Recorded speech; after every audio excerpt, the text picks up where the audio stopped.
Pues hoy vamos a hablar de un tema que está generando muchas conversaciones a lo largo de todo el globo durante los últimos años. Bukele, Nayib Bukele, el presidente salvadoreño. Y a mí me gustaría comenzar porque nos hicieras un poco ese recopilatorio. Primero hay que empezar, como todo el mundo sabe, por el principio. ¿Cómo era El Salvador antes de que Nayib Bukele llegara a la presidencia del país centroamericano? Coméntanos, compañero. Pues fíjate, El Salvador es el país más pequeño de Centroamérica, 21.000 y pico de kilómetros cuadrados. Nosotros, que somos una república pequeña también en territorio, tenemos 48.400 kilómetros. Eso indica que El Salvador es 2 veces más pequeño que República Dominicana. Y tiene una población que no es tampoco muy, para su territorio puede ser alta, pero es normal.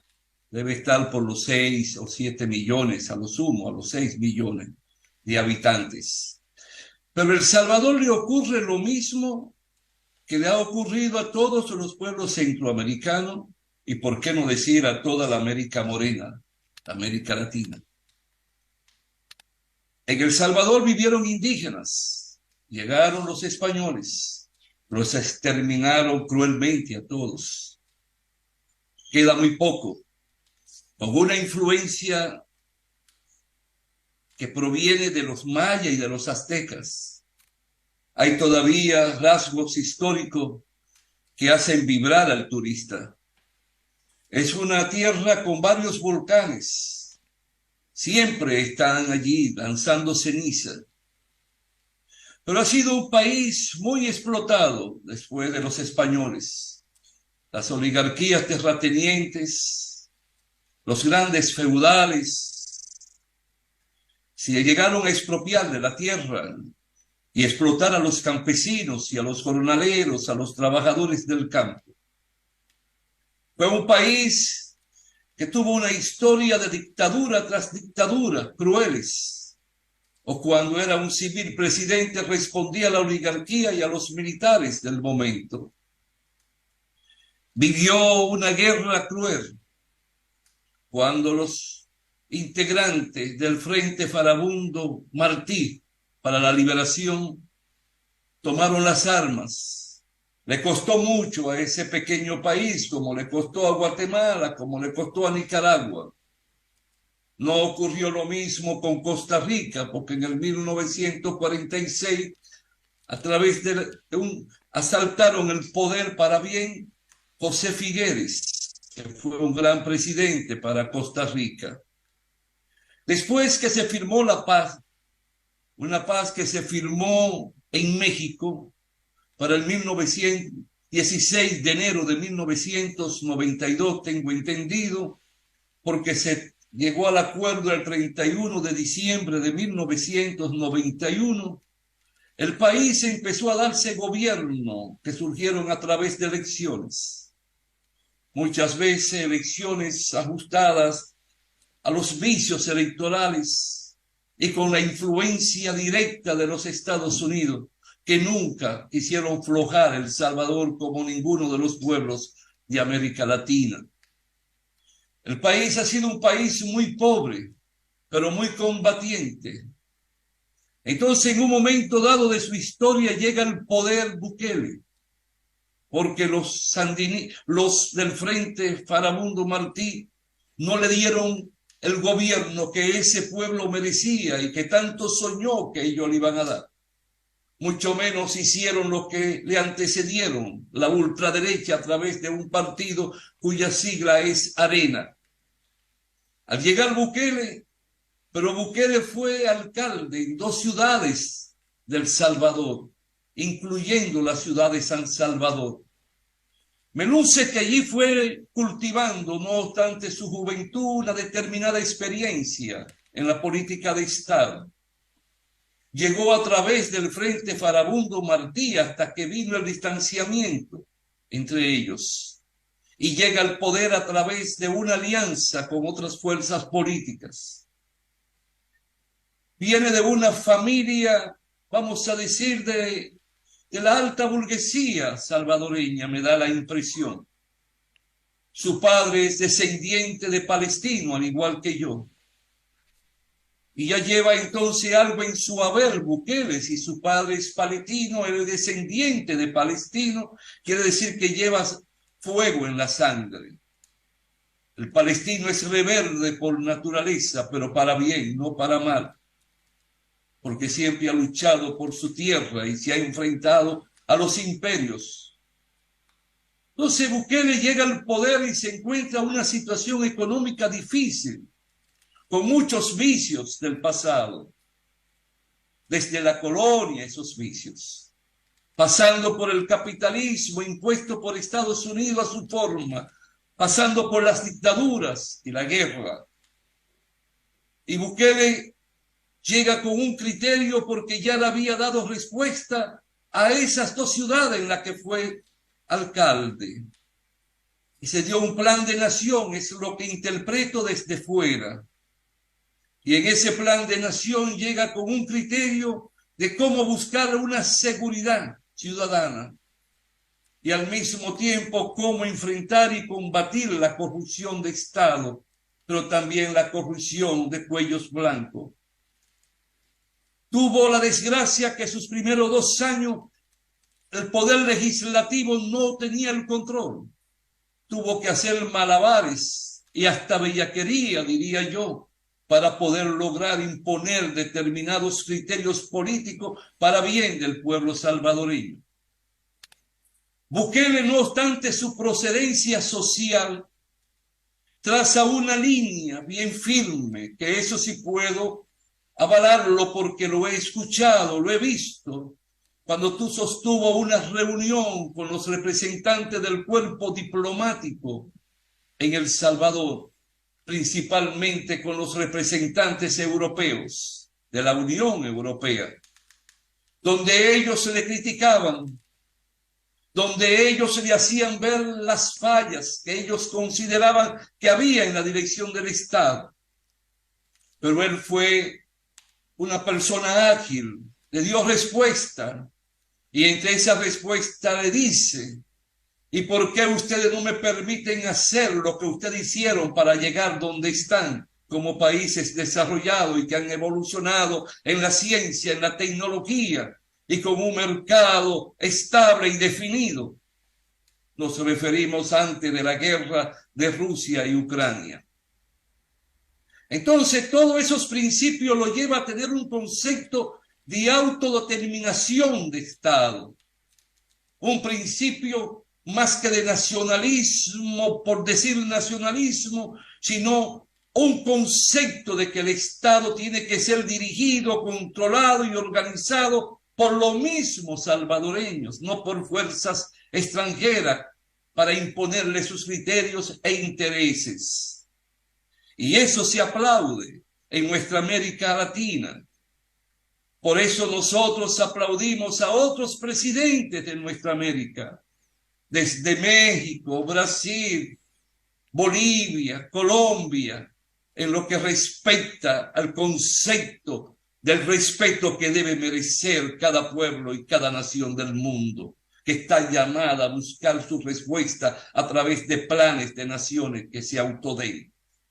Entonces Bukele se encuentra con un grave problema que proviene desde antaño, que es la violencia, a través de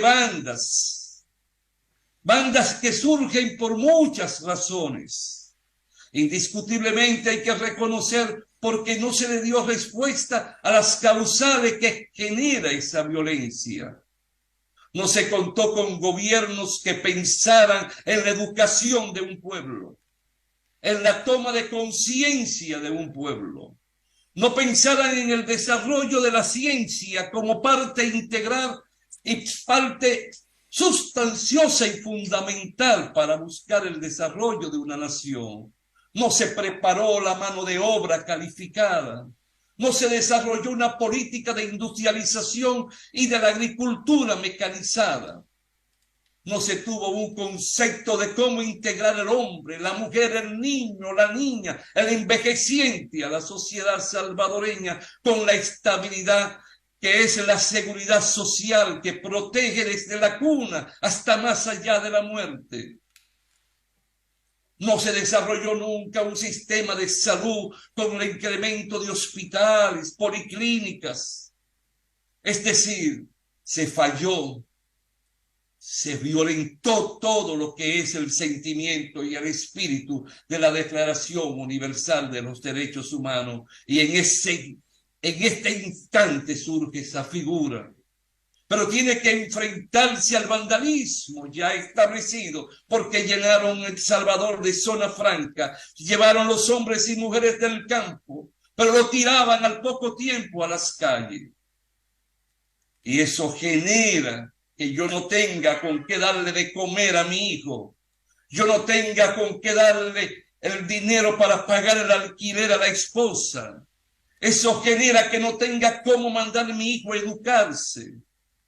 Y cuando no tengo eso, entonces no me queda más camino que irme a un mundo que no es parecido indiscutiblemente a esas causales, a quienes fueron deportados de los Estados Unidos y vinieron y se dedicaron a organizar para ese vandalismo. Bukele lo enfrenta de forma tesonera y decidida, pero al mismo tiempo busca cómo imponer el principio del imperio de la ley en El Salvador. La forma, no voy a criticarla. Las respuestas a posteriori, no voy a condenarla, porque no soy quien para juzgar las respuestas que se buscan ante aquello que vio mi hija, mi hijo, ante aquello que no le permiten descanso y paz a los padres por la incertidumbre de no saber cómo va a llegar su hijo cuando va a la escuela, o cuando sale a compartir con los amigos, o cuando va a jugar fútbol o béisbol. Aquellos que le impiden a los empresarios desarrollar libremente el negocio porque le ponen sanciones, lo multan, lo coaccionan, los extorsionan. Hay que ponerse el pie en el zapato de cada quien para saber qué respuesta se busca y cómo tiene que buscarla. Ha sabido configurar el apoyo de la policía salvadoreña y de las Fuerzas Armadas y de la Marina de Guerra de El Salvador. Entonces son pasos donde hay una unidad de criterio. Pero eso sí ha logrado, ha bajado la criminalidad, ha bajado la violencia. Ya el pueblo puede bailar, como dice las letras de un cantante dominicano. Se puede bailar con alegría en las calles salvadoreñas, en los campos, en los barrios. Y eso vale mucho. Lo que haya que corregir, debe de irlo corrigiendo. Y el tiempo le va a ir dando la forma, cómo buscar los elementos y dispositivos para ir corrigiendo. Pero me da la impresión que le está lanzando un mensaje a la nueva generación que comprenda cuál es el castigo de aquellos que violenten la estabilidad, la armonía, la tranquilidad y la paz de una nación. Entonces Bukele es una persona que va dando también respuesta a la educación, va dando respuesta a la salud. Tuvo una conducta, vamos a decir, ejemplar cuando vino en la COVID-19. En relación a otros países, llegó más allá, le dio el apoyo solidario a determinados ciudadanos de otros países fronterizos. Tiene defecto, tiene un temperamento, puede ser algunas veces que entre en contradicciones. Todo eso en la medida, yo creo, pensando desde fuera y como un intruso, y le pido excusa al presidente Bukele, me da la impresión que irá tomando y acumulando experiencia y irá formando lo que tiene que ver con la política interna y externa. Pero hasta ahora, en gran medida, debe recibir el respaldo de los hombres y mujeres del mundo. Bueno, pues Julián, déjame agradecerte por esa intervención primera, que a mí la verdad es que me ha emocionado un poco. Son tus dotes comunicativas las que están haciendo el deleite, tanto mía personal, particular, egoísta también, como las de todo el público que nos está viendo, que, bueno, ha sido muy elocuente esa primera intervención y, bueno, pues te lo agradezco enormemente que hayas sido en este canal. Y Julián... Déjame, perdón, decirte algo. Una entrevista nuestra rodó mucho y recibí más de 27.000 mensajes. Y más del 50% de los mensajes provienen de hombres y mujeres del Salvador, defendiendo a su presidente, enarbolando a su presidente, la conducta. Y por otro lado, me faltó darte esta expresión: está decidido a luchar contra la corrupción de Estado. Y en nuestros pueblos, encontrar un presidente decidido, sin importar quién caiga, a luchar contra la corrupción de Estado, hay también que apoyarlo. Yo estoy totalmente de acuerdo contigo, Julián, y es que me estás poniendo, yo porque no se me ve detrás de cámara, pero yo estoy aquí con una cosa en las manos y casi que la voy a romper, ¿no?, de la emoción que transmiten tus palabras. Y yo quiero también apoyar a Bukele en el sentido de que esta entrevista, pues yo quería que hubiera alguien que dijera las cosas como yo las pienso sobre Bukele, que es una persona que está haciéndole mucho bien a El Salvador. Yo sé que tenemos libertad de expresión, libertad de información, y que a mí no me hubiera costado nada invitar a una persona que fuera crítico con Bukele, pero me sentiría mal conmigo mismo sabiendo que una persona al otro lado del Atlántico se está jugando su vida, su familia, su todo, por tener un mejor país, y que yo aquí desde mi comodidad fuera a criticarlo. No me sentiría bien conmigo mismo si yo hiciera eso. Por eso yo también quería que una persona como tú, con tus dotes comunicativas y sabiendo que reconoces el trabajo de Bukele, estuviera con nosotros en el canal, porque así lo siento y no podía traicionar mis principios morales. También quiero que lo sepa todos los que nos están viendo. Como siempre, quedamos atentos a sus comentarios y reacciones, que nutren constantemente la información de este canal. Nos vemos en un próximo video.